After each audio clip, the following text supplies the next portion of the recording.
Sejam muito bem-vindos à nossa igreja, todos aqueles que nos visitam pela primeira vez, se sintam bem no nosso meio, volte mais vezes à nossa igreja. E nós vamos iniciar hoje uma série. Essa série, se Deus assim permitir, vai ser longa, porque nós vamos falar sobre algo muito importante. Nós vamos falar sobre a segunda vinda de Cristo, né? É isso aí, ó, segunda vinda de Cristo. E a grande pergunta que nós não podemos deixar de fazer é a seguinte: você está preparado? Ai. Será? Não sei, pode ser que sim, pode ser que não. E dentro dessa série, dentro dessa ministração que nós vamos fazer, eu gostaria de hoje falar de Atos capítulo 1, versículos 9 até o versículo 11. E o grande detalhe é que nós não vamos ficar dentro deste versículo. Isso aqui é o pontapé inicial. Nós vamos apenas dar o pontapé inicial e nós vamos partir para um outro capítulo. Ok? Atos capítulo 1, versículo de 9 a 11. E diz assim: eles disseram: varões galileus, por que estáis olhando nas alturas? Esse Jesus que dentre vós foi assunto ao céu, virá do mesmo modo que o vistes subir. Eu vou parafrasear esse versículo aqui, diz o seguinte: e eu vos disse, estou parafraseando, tá bom? Varões e varoas nazarenas nessa manhã, por que estáis preocupados olhando para as alturas, tentando descobrir quando Jesus vai voltar? Da mesma forma que ele foi, em breve ele vai voltar. E eu termino perguntando para você assim: você vai estar preparado para isso? O tema de hoje é exatamente esse: você está preparado? Você está preparado, irmão? Os minutos do relógio, eles contam, os segundos estão passando. E cada segundo que ele vai à frente, Jesus está cada vez mais próximo de voltar. E uma outra coisa: e se ele não voltar? Eu vou encontrar com ele, porque cada segundo do relógio que passa é um segundo a menos que eu tenho aqui na terra, mas é um segundo que eu conto a mais para estar com Cristo em breve. Nós não podemos ter medo disso. Nós não podemos ter medo da segunda vinda. Nós não podemos ter medo de encontrar com Jesus, porque nós devemos estar preparados, porque este mundo aonde nós vivemos, nós estamos de passagem. E nós precisamos definir algumas coisas importantes aqui nesta manhã, para que nós possamos, nas próximas ministrações, você entenda tudo aquilo que nós vamos estar passando. Então, dentro da segunda vinda de Cristo, dentro da volta de Cristo, o que a igreja do Nazareno crê? Então vamos lá. Cremos que o Senhor Jesus voltará outra vez, que os que estiverem vivos na sua vinda e permanecendo nele, seremos arrebatados com os santos, ressuscitados para o encontrarmos com o Senhor nos ares, de sorte que estaremos para sempre com o Senhor. Isso está no manual da igreja, na página 37. Aonde que eu encontro esse manual? Você entra no site da igreja, www.familianazareno.com, vai ter uma aba dizendo quem somos. Clica no quem somos, embaixo dele vai estar manual. Clica no manual, está tudo em PDF, você baixa para o seu computador, e na página 37 você vai ver que isso vai estar escrito ali, com todas as referências bíblicas que dão suporte naquilo que nós cremos. Algumas informações importantíssimas com relação às ministrações da segunda vinda. Primeira informação que eu quero dar para você, primeira dica: eu não estou aqui levantando debates teológicos. Não estou levantando aqui debates e muito menos embates teológicos. Não é isso que eu quero com relação à segunda vinda. Toda dúvida teológica que vocês possam ter, seja expressa diretamente a mim. Não coloque em nenhum grupo. Seja direcionado a mim. Nós tiramos a dúvida e postamos no grupo. Ok? Para que não entre em conflito uma base teológica com uma outra base teológica. Ok? Por que eu falo isso? Porque quando nós falamos de segunda vinda, nós temos que ter base em Daniel, Ezequiel, Jeremias, temos que ter base em Apocalipse, temos que ter base em Mateus 24 e 25, temos que ter base em 2 Tessalonicenses. Então, se nós não temos base, nós não vamos provocar nenhum tipo de discussão, mas nós vamos trazer a discussão à minha pessoa, e nós vamos discutir juntos e vamos colocar no grupo como forma de informação e agregar valores. Aí a gente não cria nenhum tipo de embate teológico. Eu creio assim, não é isso que eu quero. Uma outra coisa, dentro da segunda vinda, eu vou falar conforme o que a Bíblia diz, não conforme teólogos falam, porque quando você pensa em teologia da segunda vinda, você tem que estudar os pensadores da segunda vinda. Então você tem que estudar Calvino, você tem que estudar Armínio, você tem que estudar Lutero, você tem que estudar Wesley, e isso leva tempo. Então nós não vamos aqui discutir pensadores, nós vamos discutir o que a Bíblia diz, tá bom? Por que isso? Porque a gente precisa aprender a respeitar a cada um de um posicionamento. Por quê? Dentro da igreja, com relação à segunda vinda, eu sou pré-milenista. Eu acredito que a igreja vai subir antes da tribulação. Mas a Bíblia também dá abertura, segundo alguns teólogos, que a igreja vai passar pela tribulação. Entendeu? E tem teólogos que estudam a Bíblia e diz que a igreja vai ser pós-tribulacionista, ou seja, ela vai passar por toda a tribulação para depois ser arrebatada. Ok? Então, para estudarmos isso, nós temos que ir lá no grego, nós temos que estudar o original, nós temos que estudar a Septuaginta, nós temos que estudar a Torá, e principalmente saber muito bem o grego, para que nós possamos extrair a raiz da verdade que nós temos. Ok?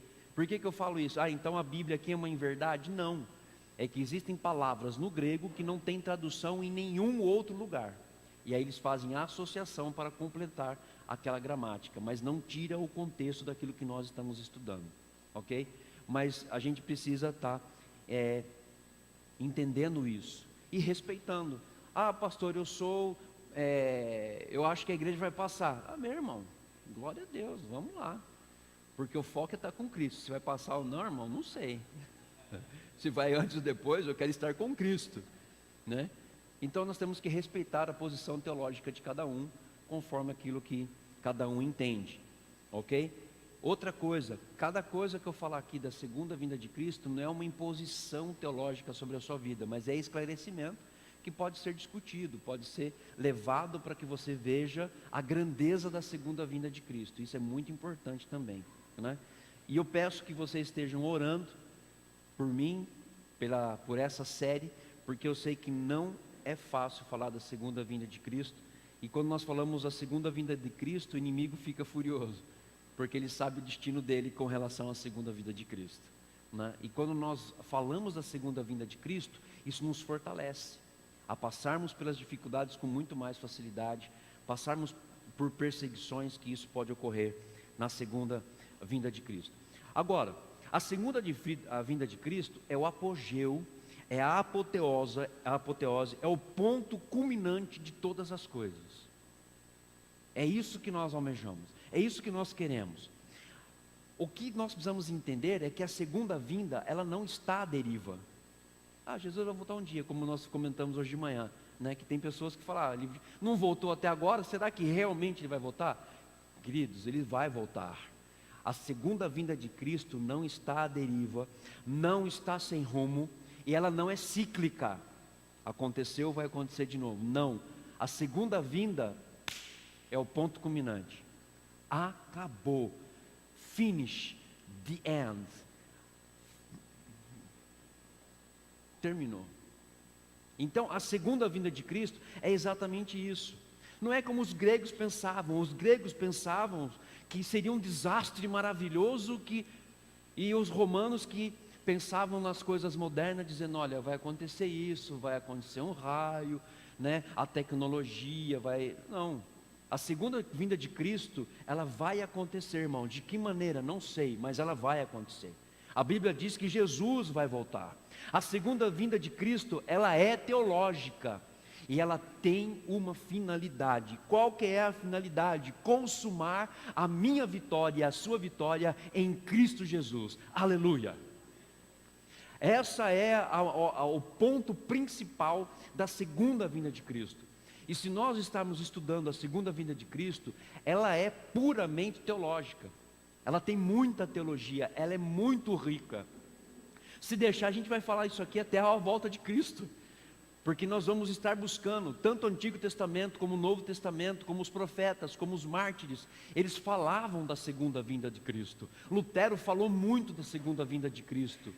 Ele lutou contra a Inquisição, os que lutaram contra a Inquisição, dizendo que Jesus não é nada, que Jesus não fazia nada. Os grandes mártires falavam ao contrário, ele fez, continua fazendo, e ele vai voltar para consumar o que ele fez. No sentido de resgatar a igreja, né? O Império Romano não queria isso, por quê? Porque vai acabar o recurso financeiro deles, né? Eles vendem muito com isso. Então o que aconteceu naquela época é mais ou menos isso, né? Dentro de uma veia teológica de um mártir que falava muito sobre isso. Um perigo, muitos estão desatentos com a segunda vinda de Cristo, embora creiam. Se você perguntar, não, Jesus eu vou estar, mas está viajando na maionese, está como se nunca iria acontecer. Agora, a segunda vinda de Cristo não é alegria, mas a segunda vinda de Cristo será dia de trevas e não de luz. Será dias de horrores e será o grande dia da ira do Cordeiro. A segunda vinda de Cristo, nós precisamos entender, para nós que somos salvos, uma alegria tão gostosa que está dentro do nosso coração. Mas se nós começarmos a avaliar a nossa vida e as pessoas que estão ao nosso redor, não será dia de alegria, será dia da grande ira do Cordeiro. E nós vamos tomar muito cuidado. E o que eu quero fazer com essa série? É incentivar você a não ficar calado mais, mas falar de Jesus para as pessoas, dizendo, Ele vai voltar. E nós temos que ser claros, como a Bíblia diz que nós somos claros. E se você não tiver Jesus, meu amado irmão, minha amada irmã, e se você não estiver vivendo Jesus como princípio da sua vida, e não levando a cruz como Ele diz que tem que ser levada, fique esperto, porque talvez você fique para o grande dia da ira do Cordeiro. E eu não quero que nós fiquemos assim, mas o despertar da minha vida e da sua vida é que nós possamos espalhar o Evangelho de Cristo para todas as pessoas. Eu fico pensando, quando eu vejo um não crente na rua, eu falo assim, se Jesus voltar agora, para onde esse cara vai? Eu sei para onde eu vou, mas para onde eu vou, não posso ser egoísta ao ponto de ficar guardado para mim. Eu tenho que passar isso para outra pessoa. Olha, independente de qualquer coisa, se você vai tomar uma decisão agora ou não, Jesus vai voltar. Você precisa amar a Cristo e ter Jesus como seu Salvador. Coríntios, lá Paulo fala para Coríntios, eu não me lembro agora se é 1 Coríntios capítulo 1, versículo 16 ou 3,16, não lembro agora. Ele diz assim, eu plantei, Apolo regou, mas Deus deu o crescimento. Plante a semente da palavra de Deus, irmãos, que no momento oportuno vai dar crescimento. Deus vai fazer algo especial naquela vida, mas nós não podemos ficar calados, porque duas coisas importantes vão acontecer nesse dia. Jesus não vai vir mais como advogado e defensor do homem, Ele vai vir como um grande juiz, para julgar a cada um daqueles que estarão presentes no tribunal de Cristo. Ele não vai vir mais, olha, eu vim hoje para salvar você. Não, agora eu vim para cobrar você. Eu vim para julgar o que você fez. Eu vim para mostrar a minha ira. E a segunda vinda de Cristo será um gozo inefável para os remidos. Glória a Deus por isso. Dia de recompensa, dia onde nós vamos ver as portas dos céus abertos e nós chegamos para, juntamente com o Pai, viver eternamente ali com Ele. Agora, como será esse julgamento? Para ficar mais assustado ainda, para que você fique mais assustado ainda. O julgamento será conforme o que estiver escrito nos livros. Você aceitou a Cristo. Uma nova história foi escrita na tua vida, e está sendo escrita até o dia de hoje. E essa história vai chegar lá no céu e vai ser aberta. E eu quero ouvir, servo bom e fiel. Foste fiel no pouco. Sobre o muito, eu vou te colocar. Não importa se nós temos 10, 20, 30, 40, 50 pessoas, nós temos que ser fiéis como igreja naquilo que Deus quer que nós sejamos, para que Ele nos coloque no muito. O muito não é o muito da terra, mas é o muito no céu. É o muito no céu. E nós vamos entender isso. O julgamento será conforme as suas palavras. O que você diz, você vai ser julgado lá na frente.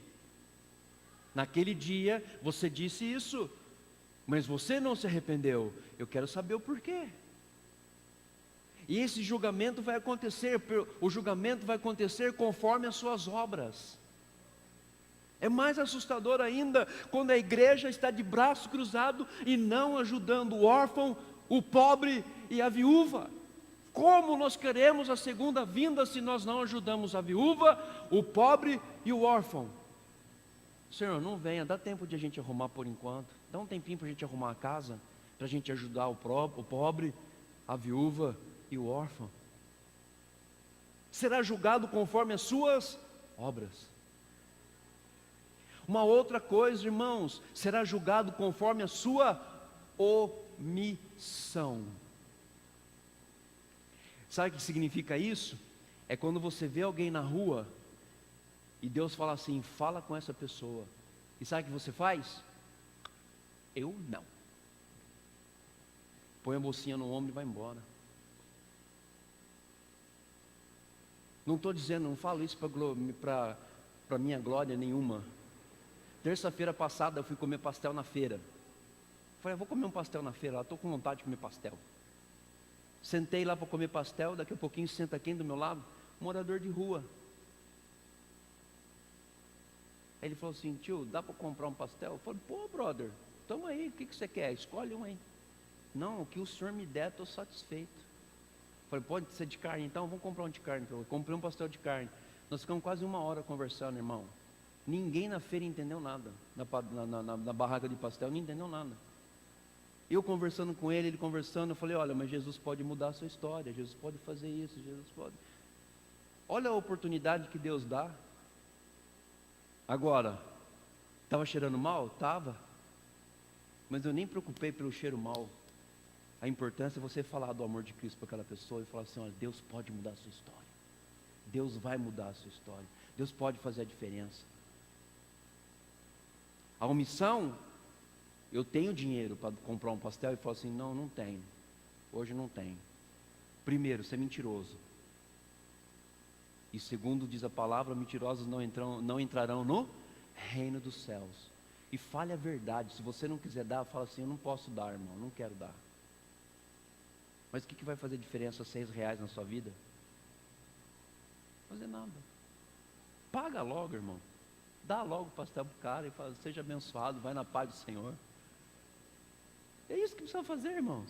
Agora, quantas vezes Deus nos dá a oportunidade de falar para as pessoas Cristo e nós omitimos? É disso aqui que você vai ser cobrado. Quer uma outra coisa pior ainda? Nós seremos julgados por aquilo que nós pensamos, que somente o Pai sabe o que está aqui dentro. Mas no dia de julgamento, vai ser aberto.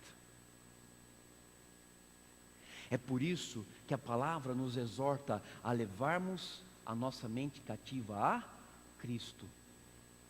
E por isso que Paulo fala em Efésios 6, 10 em diante, falando sobre a armadura de Deus, colocar o capacete da salvação. É você fazer, mente desgraçada, volta para a cruz, cabeça. Porque a nossa mente é o quê? Ela quer devagar, irmão. Ela quer ir para caminhos que o coração seja o quê? Massageado. A carne seja massageada. Mas tudo isso vai ser aberto no céu, irmão. E aí? Olha só, Mateus capítulo 25, Jesus amado, Senhor Jesus, não cheguei nem na metade ainda. Oh meu Pai, vamos lá, Mateus 25, de 31 a 41, se não der tempo eu termino semana que vem, tá bom gente? Aí eu já faço uma mescla, aí a gente vai, se não der tempo, mas vai dar tempo, em nome de Jesus vai dar tempo. Olha só, o grande julgamento, Mateus 25, de 31 a 41, vou ser um pouquinho rápido aqui. Quando vier o Filho do Homem na sua majestade, e todos os anjos com ele, então se assentará no trono da sua glória, e todas as nações serão reunidas em sua presença, e ele separará um dos outros, como o pastor separa dos cabritos as ovelhas, e porá as ovelhas à direita e os cabritos à esquerda. Então dirá o rei aos que estiverem à sua direita: vinde benditos do meu Pai, entrai na posse do reino que vos está preparado desde a fundação do mundo.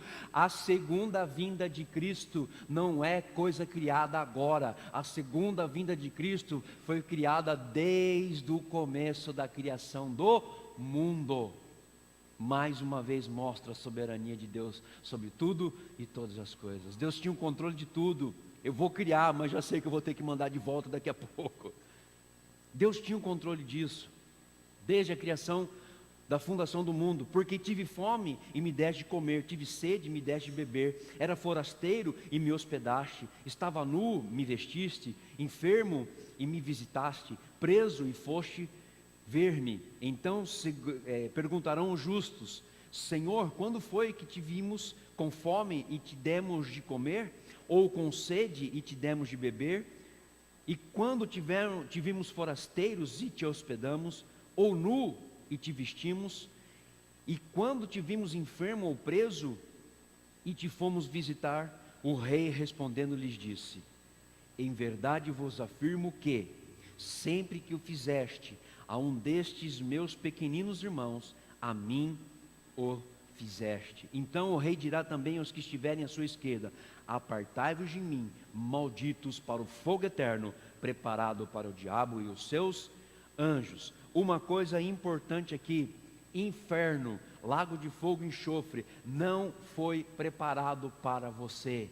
Isso não te pertence, isso não é teu, isso é para Satanás, falso profeta, o anticristo, seus demônios e todos os anjos caídos. Você não é demônio, você não é anjo caído, você não é falso profeta e você não é qualquer pessoa que possa ser comparada a qualquer coisa do mundo. Você é filho de Deus, e filho de Deus tem um lugar especial. Então persevere. Por que eu falo isso? A segunda vinda de Cristo, a segunda vinda de Cristo coloca um ponto final na história e fecha a porta para a oportunidade dos homens. Acabou, é um ponto final da história. O Rei da Glória virá, irmãos. O Rei da Glória virá. Existe uma canção muito linda, que é um salmo, que diz que o Rei da Glória, ele vai vir, virá em glória, virá em glória. E ele vai vir em glória, irmãos. A segunda vinda de Cristo apanhará muitos de surpresa, porque vão estar crendo, mas não estão vivendo à espera da segunda. Muitos homens desapercebidos, a geração de hoje, como foi a do dilúvio, vão estar desapercebidas com a relação à volta de Cristo por causa do pecado, da desobediência e de fazer a vontade carnal. Então, jovem, tome cuidado, porque Jesus pode voltar na sua geração, Jesus pode voltar na minha geração, Jesus pode voltar agora, e nós vamos estar preparados. Hoje é o tempo oportuno de nós corrermos para Deus, pedir perdão de tudo aquilo que nós fizemos até agora. nos rendermos ao Filho, renovar a nossa aliança, porque hoje é dia de renovação, hoje é dia de transformação, hoje é dia de você ter a nova aliança forte com Deus.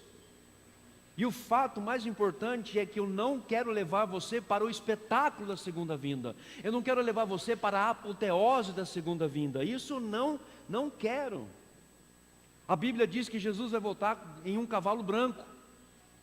Já estão tentando descobrir se o cavalo é manga larga, se é árabe ou qual é a raça que Jesus vai voltar, irmão.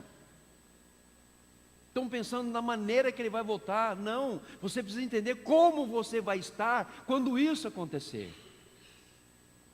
Não vou entrar aqui numa outra mensagem que vou trazer, que os mortos ressuscitarão, os que estarão aqui com Cristo serão arrebatados. Não quero envolver isso agora, isso vai ser uma outra mensagem. Mas estão tentando descobrir se ele vai vir. Será que vai ser mesmo num cavalo? Será que não vai ser um jumentinho? Não pode ser jumento, irmãos. No jumento ele veio como servo, mas para tomar posse daquilo que pertence, ele vai vir num cavalo branco, declarando: eu sou o Rei dos Reis, o Senhor dos Senhores. A Bíblia diz que está escrito na tua coxa, estará escrito na coxa do Senhor, Rei dos Reis e Senhor dos Senhores. Ele vai pisar numa parte na água e uma parte na terra, dizendo: tudo é meu, isso é meu. O que vai acontecer? Não sei, irmãos, eu espero estar na glória, não quero estar aqui não. O foco da segunda vinda é você, o foco da segunda vinda sou eu. Porque cada homem e mulher que não estiver preparado para encontrar com o Senhor, não vai desfrutar da segunda vinda de Cristo. Não vai. Há 300 referências bíblicas sobre a primeira vinda de Cristo. Há 300 referências bíblicas. Mas, contudo, entretanto, como Jesus estava preocupado com a minha vida e com a sua vida, hoje nós podemos dizer que tem mais de 2.400 referências bíblicas falando sobre a volta de Cristo. Se você não entender que Jesus vai voltar, é melhor você avaliar a sua vida. Tem 2.400 referências sobre a segunda vinda. A segunda vinda hoje é distorcida, e muitos estão desacreditados por causa disso, porque distorce a segunda vinda. Muitos falsos mestres estão negando que Jesus vai voltar. Muitos estão falando: não vai voltar, e se voltar vão crucificar de novo. Não vai, porque Ele não vai permitir, porque Ele vai ser Rei dos Reis e Senhor dos Senhores. Irmão, o negócio estão marcando data.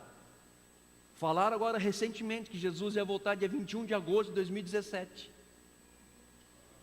A Bíblia diz que nem Ele, nem os anjos sabem quando isso vai acontecer, somente o Pai.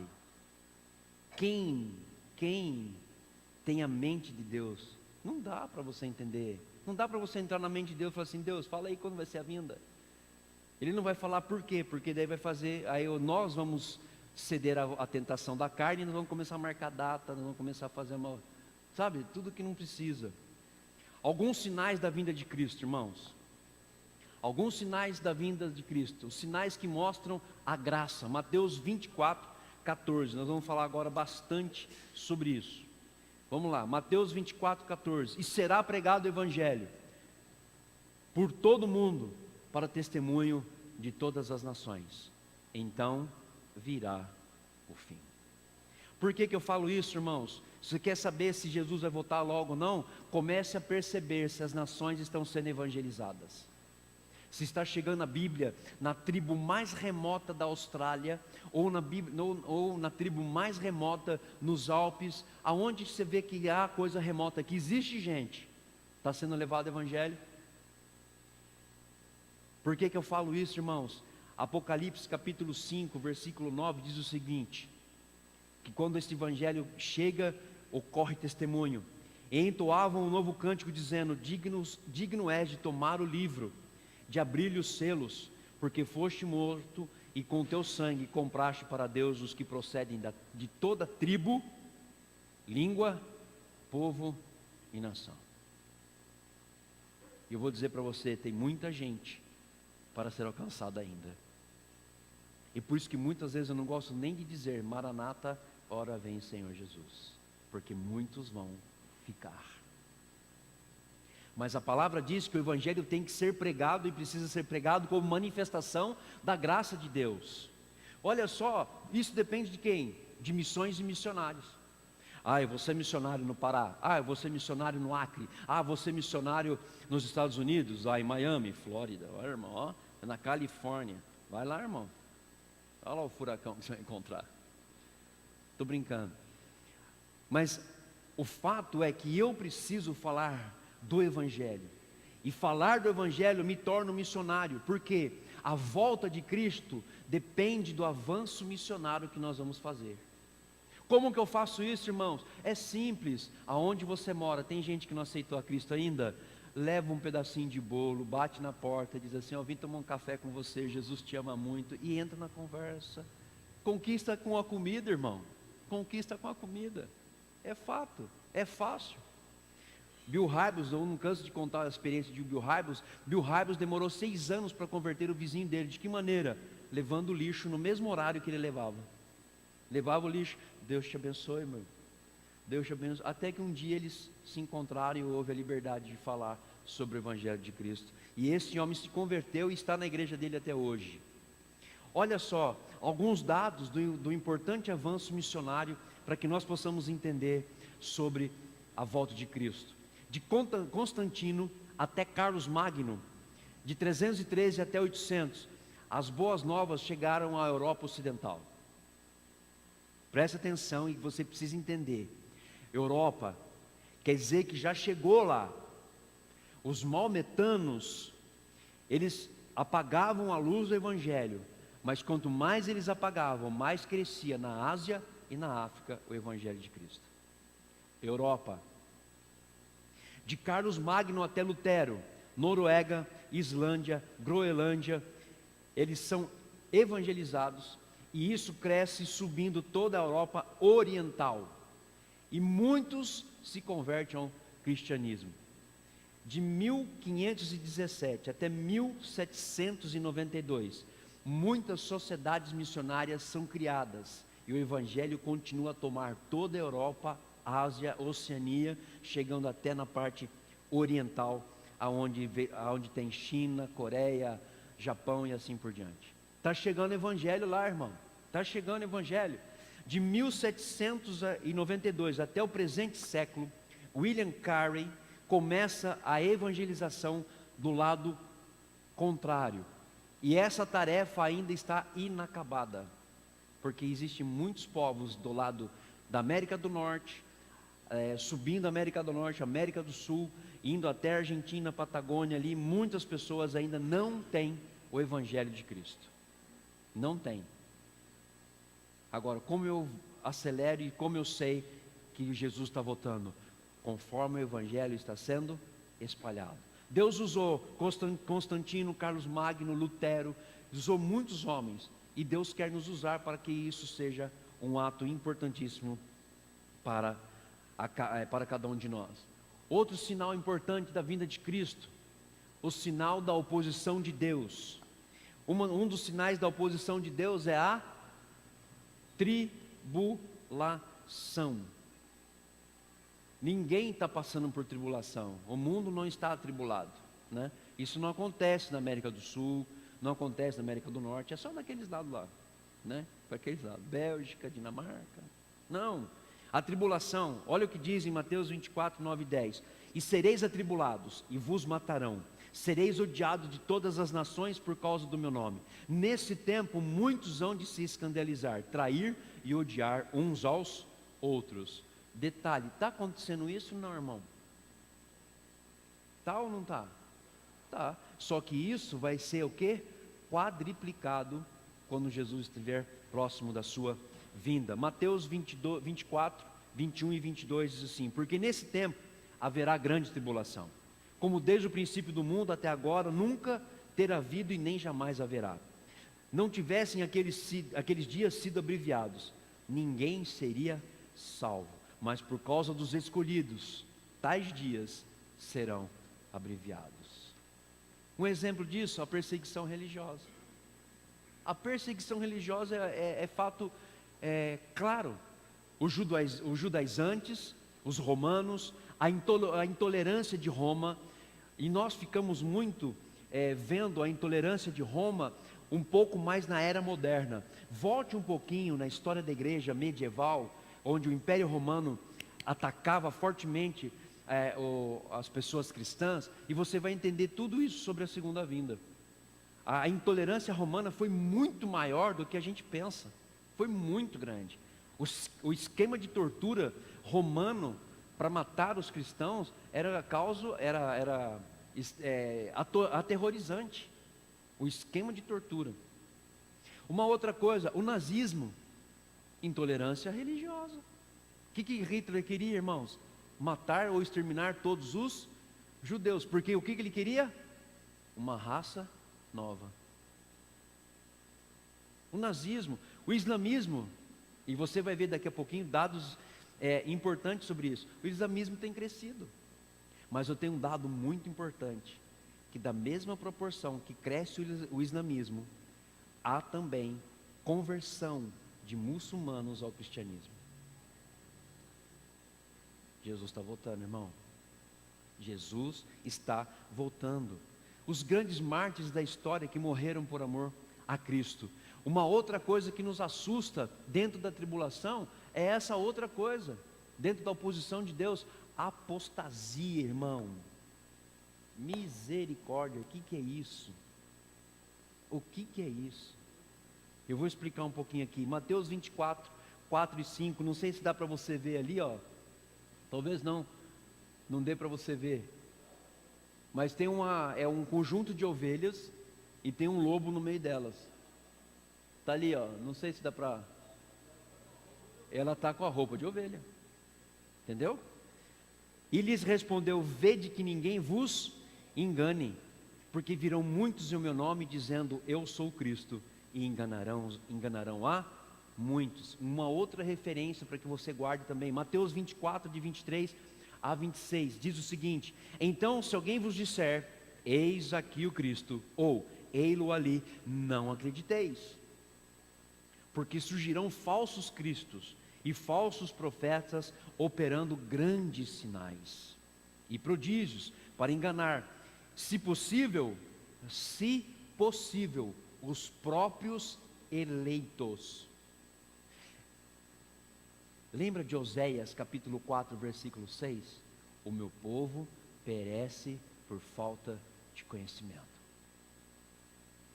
Um exemplo gostoso que eu vejo da vida de Paulo é quando ele foi pregar em Bereia. A hora que ele começou a pregar aos bereanos.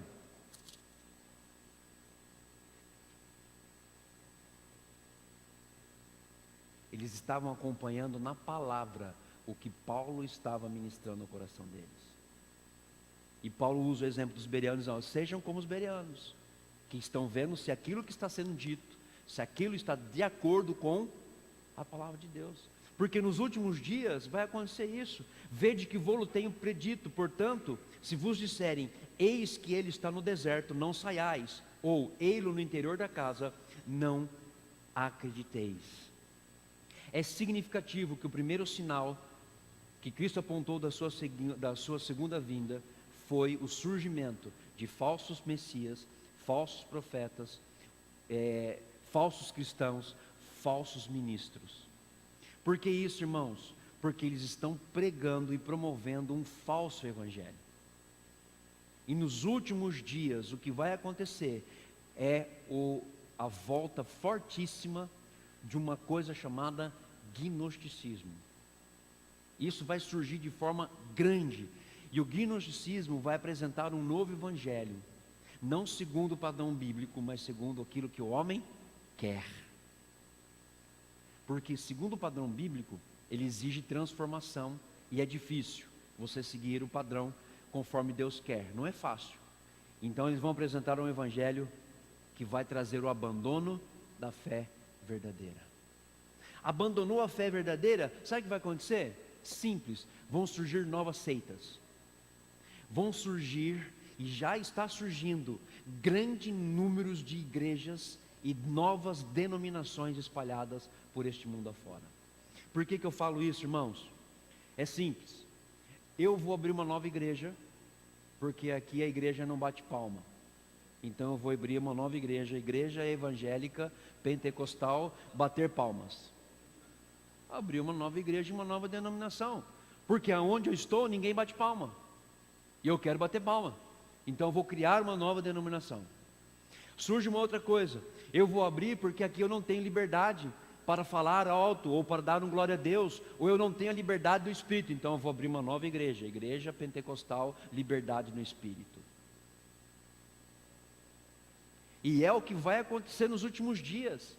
Porque o que vai acontecer é que vão surgir grandes denominações, vão surgir outras igrejas que serão grandes. Por quê? Porque lá tem o peão que fica rodopiando no culto, irmão. Então, na minha igreja não tem, então eu vou para a igreja onde o peão rodopia. Eu vou na igreja onde acontece tal coisa, eu vou para a igreja onde isso acontece, eu vou para a igreja onde aquilo lá acontece. Só que, mais uma vez, estão procurando o final do produto e não a essência do produto. Porque se procurarem a essência do produto, você se adapta, você se encorpa e você fica, não porque você quer ser igual àquela pessoa, mas você vai ser diferente para fazer a diferença. O fato é que muitas denominações surgem, já surgiu, irmãos, Igreja Evangélica Fogo do Céu. Aí você vai pesquisar por que você colocou o nome desse, Igreja Evangélica Fogo do Céu. Ah, porque onde eu estava numa igreja lá, a igreja era tão fria que eu precisava do fogo. Eu falei, irmão, tome cuidado com o fogo estranho que surge no altar do Senhor. E isso, não vou entrar também numa outra mensagem. Por quê? Lá no passado, na época dos profetas, o que Deus falou? Olha, cansei de sacrifício e holocausto. Não quero mais isso. Eu quero vocês, eu quero que vocês venham a mim e sacrifiquem vocês. Chega de holocausto, chega disso. Samuel fala muito sobre isso. E o que está acontecendo nos últimos dias? Estão se levantando igreja porque um irmão não gostou do outro na igreja. Eu não gosto do irmão, não dá para ficar junto, vou abrir uma outra igreja. Irmãos da Igreja Evangélica Paz, onde todos amam. Porque não gostou de um irmão. Eu não estou dizendo que isso vai acontecer, não sou profeta do caos, e muito menos isso está na Bíblia. Mas eu fico imaginando Deus e Jesus falando assim, o que eu vou fazer com esses caras? Deus vai falar assim, vê a intenção do coração. Por que a gente fala isso, irmãos? Porque a gente precisa ficar alarmado com o que está acontecendo. Olha só, islamismo tem 1 bilhão de seguidores. Islamismo, 1 bilhão de seguidores. Quando começou o islamismo, irmãos?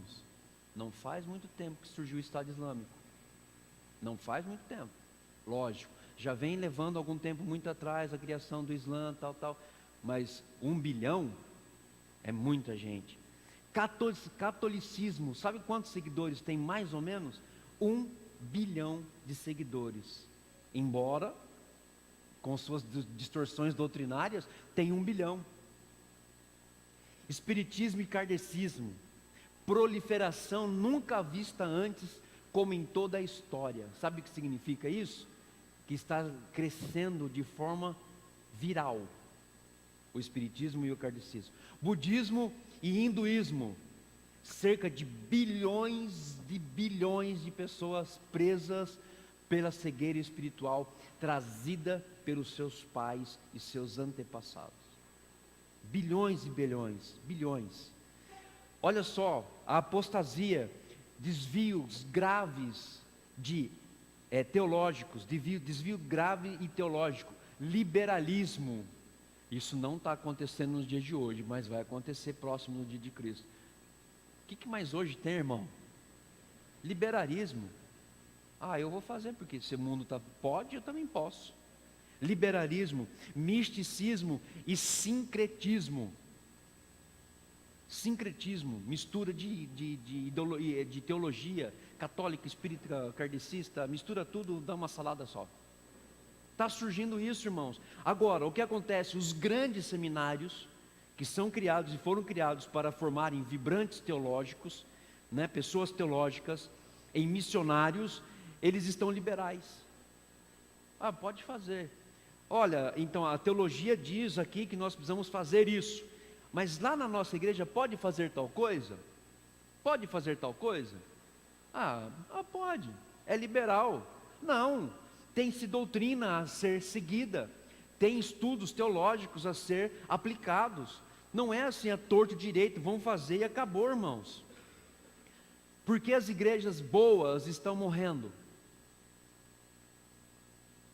E eu vou dizer para você, na Europa, lembra que eu falei que na Europa foi um grande crescente de cristão, mas estão morrendo, sabe por quê? Porque lá está entrando o liberalismo, lá está entrando pregadores céticos, pregadores que não pregam mais a palavra, aonde distorcem a verdade.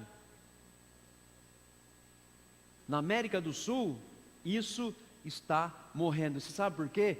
A igreja virou uma empresa, o púlpito virou um balcão. Virou um balcão.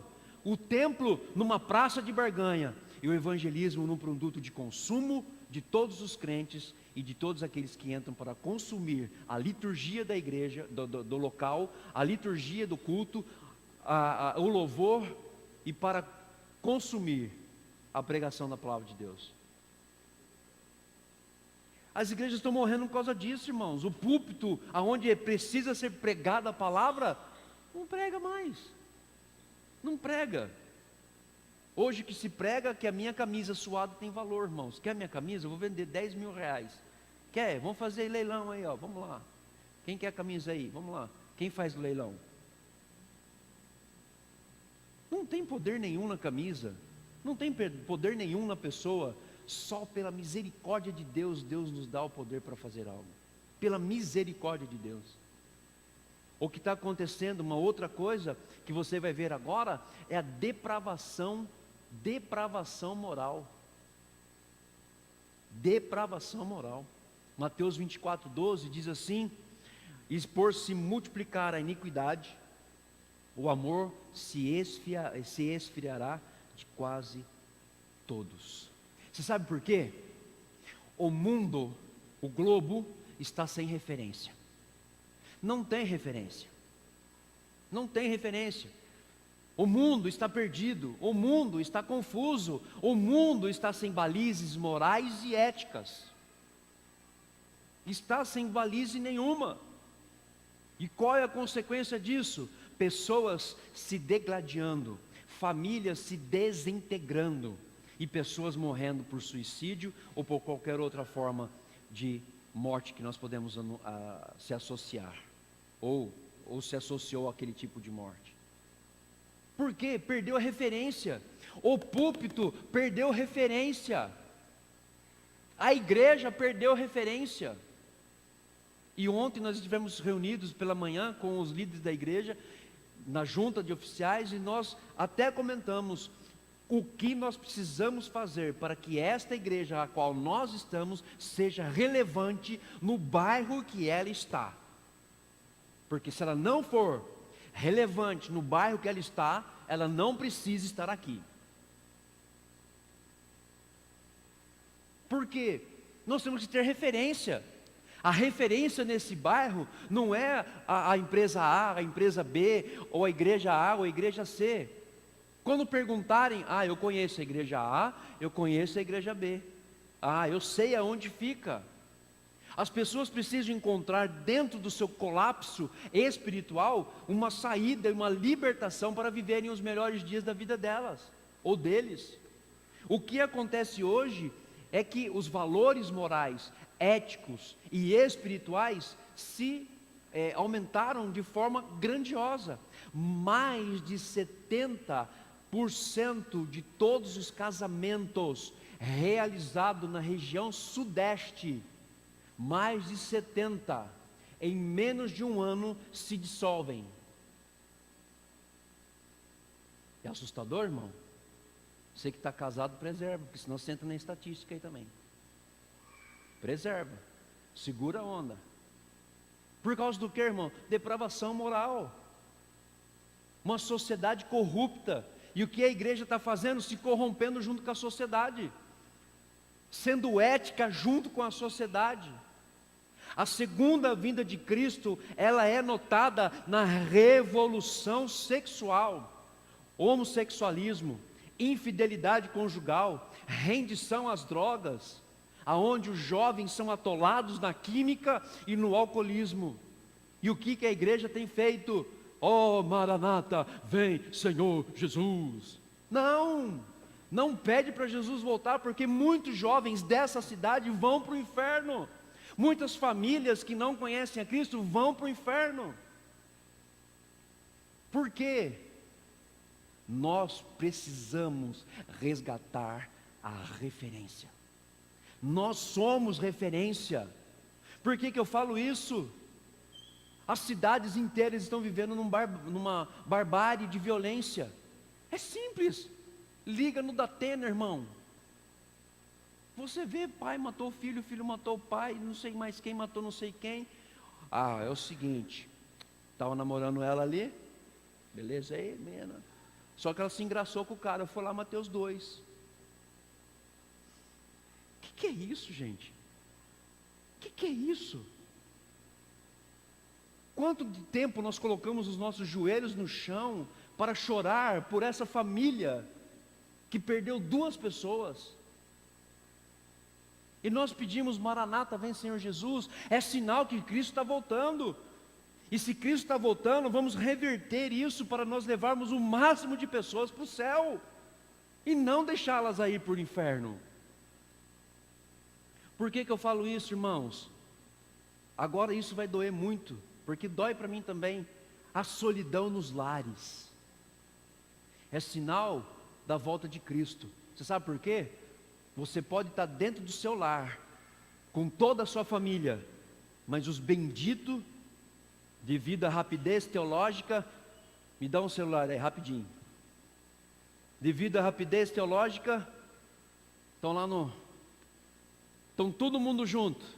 Vamos almoçar, vamos jantar, vamos ter um tempo junto de família. Aí você escuta, pi, pi, pi, piu.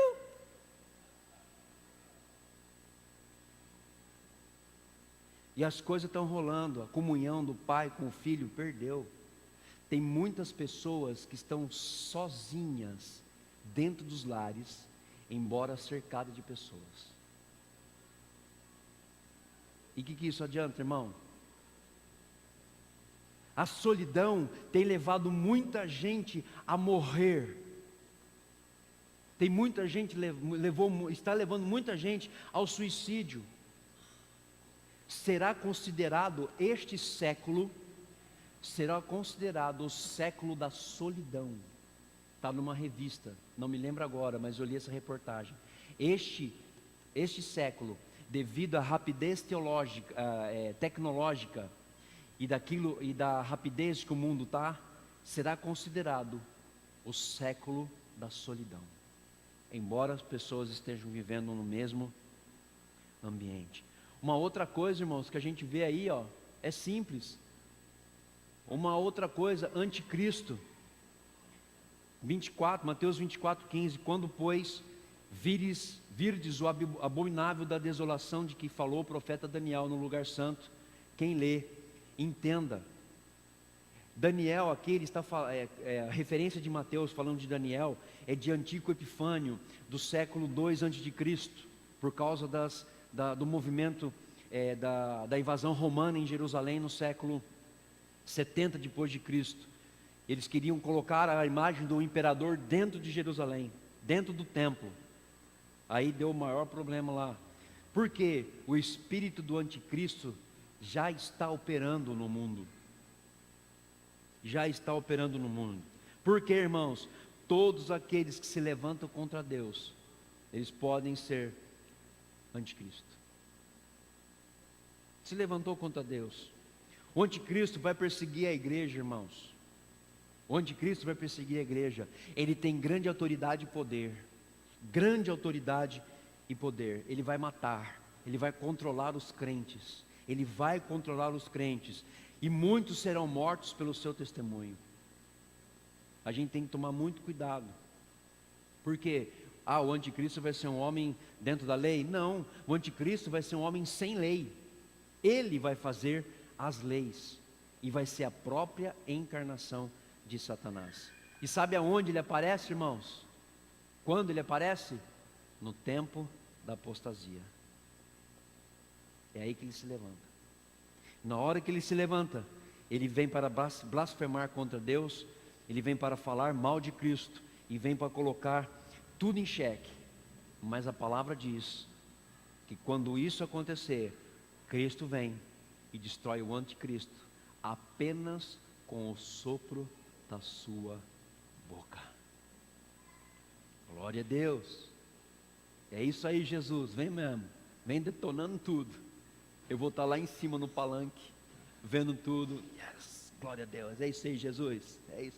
Irmão, você nem vai estar fazendo isso, irmão. Você não vai estar nem preocupado, você vai estar no gozo do seu Senhor, você vai estar na alegria, você vai estar desfrutando, você vai estar, é aqui mesmo, nossa, encontrei aqui é o melhor lugar para ficar.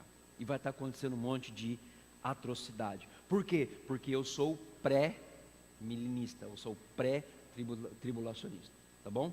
É por isso que eu estou falando sobre isso, e respeito a sua posição, caso você não seja. O mais importante é que eu quero ver você lá no céu comigo, ou antes, ou depois, ou durante, não sei, mas nós vamos estar no céu. Uma outra coisa aqui, para já caminhar para o fim rapidamente, sinais que indicam o juízo de Deus. Aqui começa uma coisa, guerras. As guerras, Mateus 6 e 7, certamente ouvireis falar de guerras e rumores de guerra. Vede, não vos assusteis, porque é necessário assim acontecer, mas ainda não é o fim. Porquanto se levantará nação contra nação, reino contra reino, e haverá fomes e terremotos em vários lugares. Agora alguns dados aí importantes para vocês, para você ver como que o negócio é sério. Ao longo da história já ocorreram 13 grandes guerras, 13 guerras, grandes guerras. Não estou dizendo a primeira e a segunda, mas guerra em si. Foram, nos últimos 100 anos, já morreram mais de 200 milhões de pessoas, só por causa da guerra. Sabe o que isso significa ou não? O Brasil inteiro exterminado. Porque no Brasil existem hoje, conforme o IBGE em 2016, 207,7 milhões de pessoas. O tanto que morreu em 100 anos é a população inteira do Brasil. Ou seja, você não estaria aqui hoje. O Brasil inteiro, sem uma vida presente. Eles conseguiram fazer isso. Mas isso é normal? Não, irmãos. Por quê? Segundo a Caption International Order Report, acho que é mais ou menos isso, não sei se está certo ou não, diz o seguinte, uma coisa muito interessante, mais de 200 milhões já morreram em guerras, e olha só, 50% dos cientistas trabalham para produzir armas químicas, para matar mais. Isso é sinal da volta de Cristo. Agora, você quer ficar horrorizado? Olha só, 40% dos recursos das nações são investidos para pesquisas de armas químicas. Agora, você quer assustar? É gasto por ano, 1 trilhão de dólares em pesquisas de armas químicas e desenvolvimento dessas coisas aqui. 1 trilhão de dólares.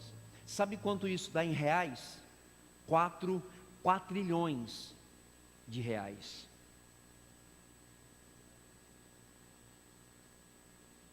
Não se assusta não, irmãos. Mas estão gastando o dinheiro para produzir armas para destruir pessoas.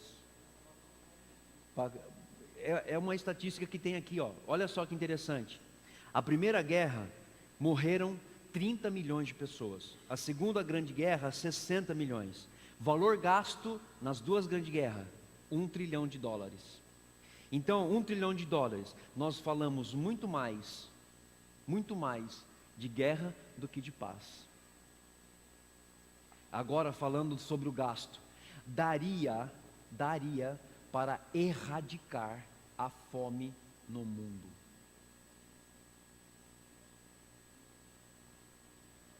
Sabe o que significa erradicar? Não ter mais. E a gente vê aí o que nós estamos fazendo. Estão investindo dinheiro em armas atômicas, nucleares, químicas e biológicas. O mundo está em pé de guerra. E para ajudar, nós estamos em guerra com os nossos próprios irmãos que professam a nossa fé. Nós estamos em guerra religiosa e guerra física e religiosa, como acontece no caso do Estado Islâmico. Uma outra coisa que acontece aqui, sinais que indicarão o juízo, terremotos, irmãos. Aconteceu agora, acho que quinta ou sexta-feira no México, 8 ponto alguma coisa na escala Richter, de um terremoto gravíssimo que aconteceu o epicentro no mar, mas que afetou uma cidade inteira, 75 mil pessoas, um vilarejo de 75 mil pessoas foi devastado. Uma outra coisa, Lucas 21:11, haverá terremotos, haverá epidemias, haverá fome em vários lugares, coisas espantosas e também grandes vindas do céu como sinal. De 1980 a 1986, houve mais de 200 terremotos dramáticos.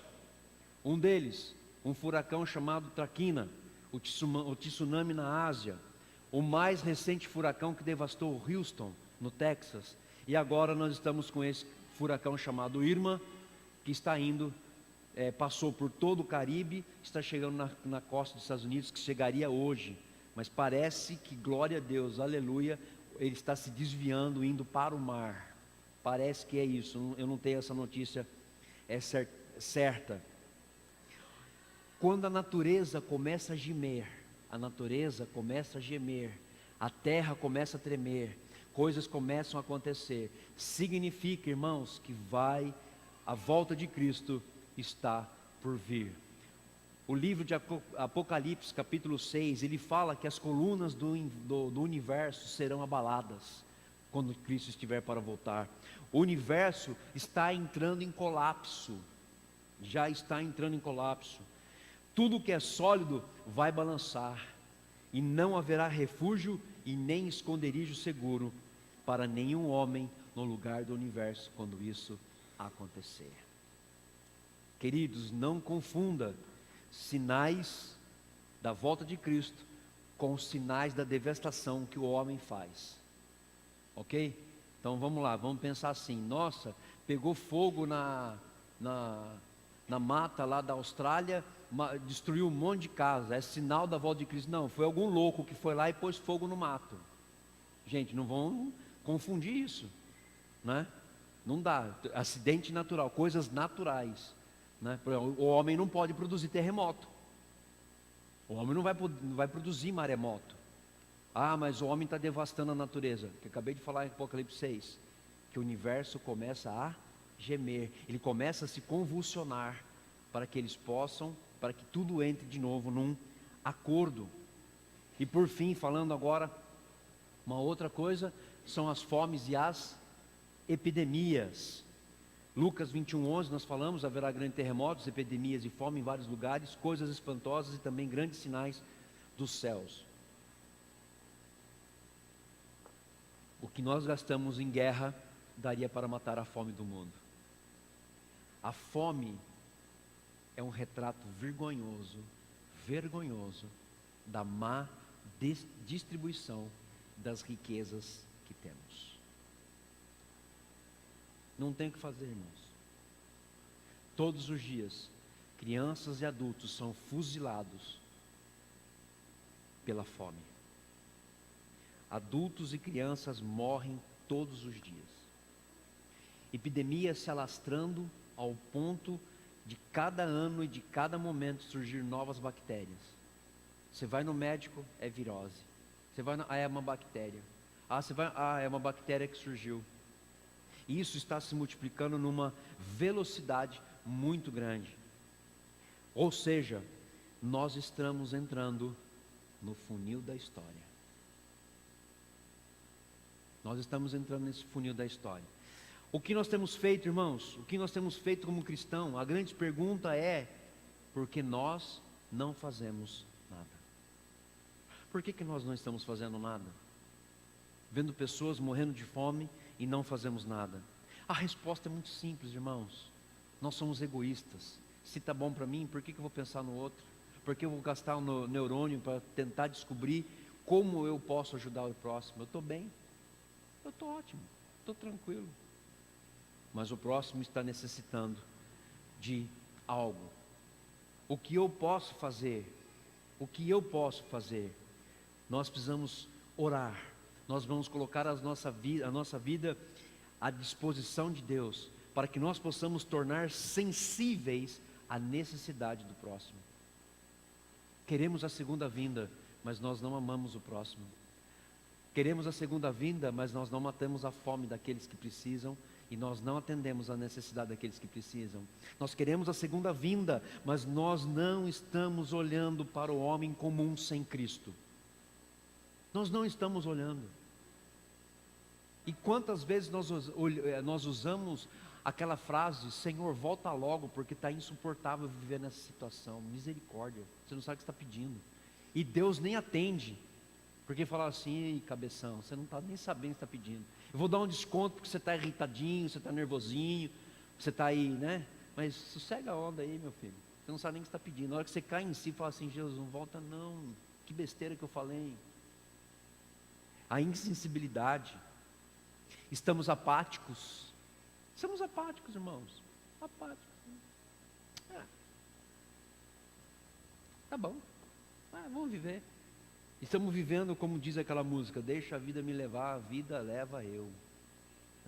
Então cuidado, que essa vida vai levar você para o inferno e não para Cristo. Nós, como cristãos, estamos clamando a segunda volta de Cristo, mas nós estamos vivendo da mesma maneira ou pior do que aqueles que estão no mundo ainda. E nós dizemos, cristãos: Senhor, volta, Pai, volta para que o Senhor nos leve para o céu. Quem garante que você vai para o céu, irmão? Quem te dá essa garantia de que você vai para o céu? Eu vou dizer para você: a graça superabundante de Deus, o amor de Deus, Ele dá uma convicção aqui dentro, que eu vou para o céu. Ah, pastor, mas você está passando uma dificuldade. Não importa, dificuldade, lá não tem dificuldade, irmão. Pelo contrário, lá serão supridas todas as nossas dificuldades. Ah, pastor, mas como é que o senhor... Eu estou vivendo pela fé, irmão. Que todos nós devemos viver, porque é pela fé que nós vamos chegar lá. Aquele que perseverar até o fim será salvo. Tem gente abrindo mão, tem gente abrindo mão. Tem gente que está vivendo igual os religiosos da época de Jesus. Jesus não está nem vendo o que está acontecendo, não é culpa dele.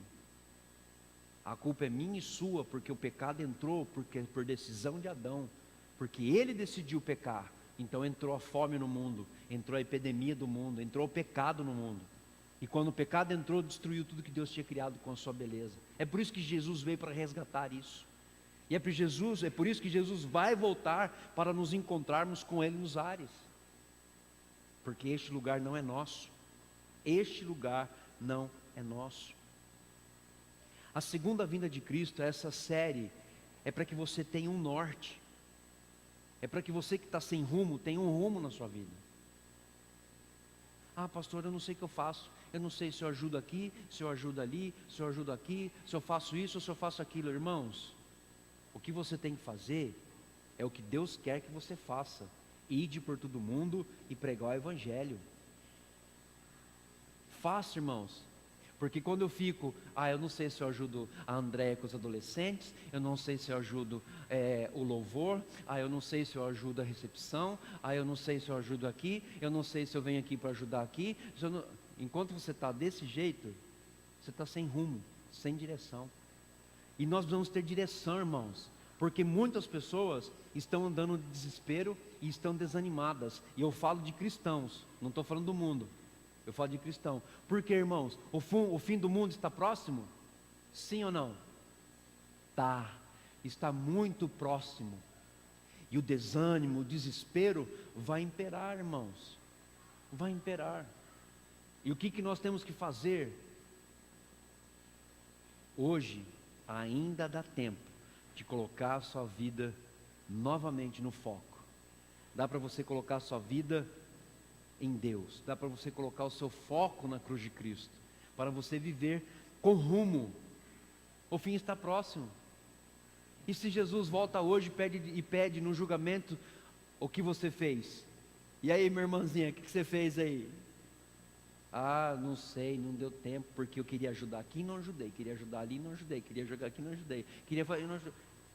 Mas não foi isso que eu pedi para você fazer. Tem gente que está esperando uma ordem de Deus. Deus já deu a ordem faz tempo. Ide por todo mundo e pregai o Evangelho. Se é com adolescente, vai lá e ajuda com o adolescente, irmão. Se é na recepção, vai lá e ajuda na recepção. Se é com as crianças, vai lá e ajuda com as crianças. Se não é aqui, é algum lugar, faça a obra de Deus. Pelo amor de Deus. Por que eu falo isso? A decisão de como eu e você vai passar a eternidade está nas suas mãos. Como você vai passar a eternidade? Como?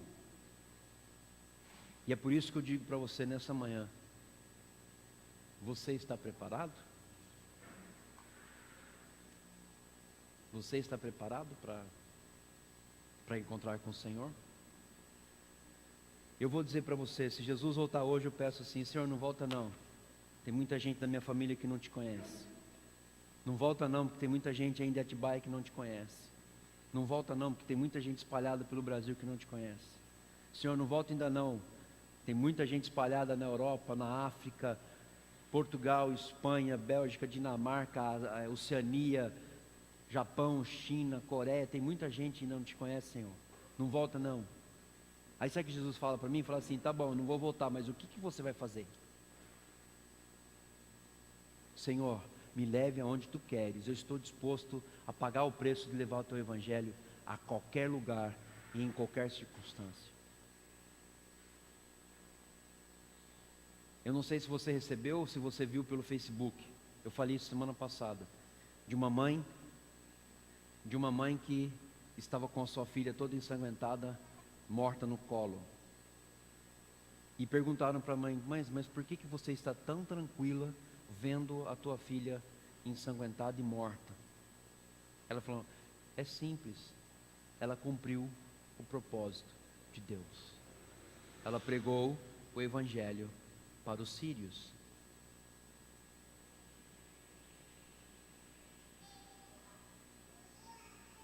Essa vai passar a eternidade muito melhor do que eu, porque ela fez. Ela pegou e tomou uma decisão e fez. E nós precisamos tomar a mesma decisão: chegar e fazer.